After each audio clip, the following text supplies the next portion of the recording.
e-commerce, vous devez avoir des mentions légales. Donc, il est important qu'elles soient correctes et le plus précises possible et surtout qu'elles respectent du coup le cadre réglementaire, la législation.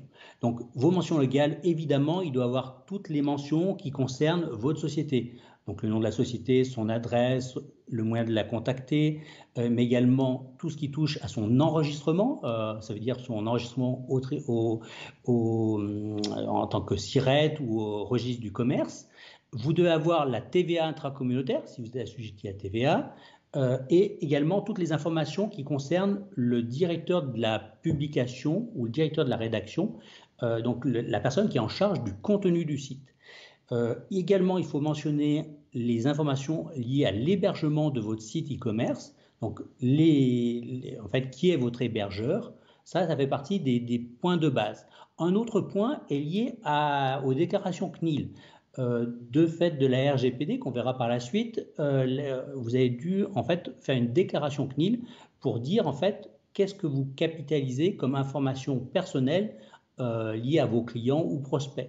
Et donc il faut mentionner dans vos mentions légales votre numéro d'enregistrement à la CNIL de façon très spécifique.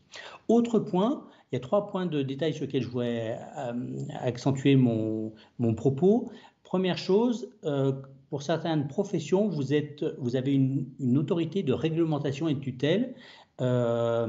Et donc, dans ce cadre-là, il faut mentionner, si votre profession est réglementée, il faut mentionner ces aspects-là dans les mentions légales.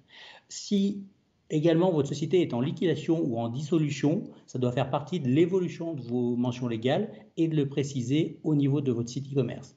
Autre point important qu'on oublie souvent, c'est la question de l'assurance. Le législateur indique que si vous êtes assuré en tant que professionnel, eh bien en fait, vous devez le mentionner à vos consommateurs dans les mentions légales. Donc, faire bien attention à cette question de l'assurance. Souvent, les gens oublient de mentionner l'assureur, leur assureur professionnel qu'ils ont pris au titre de leur activité.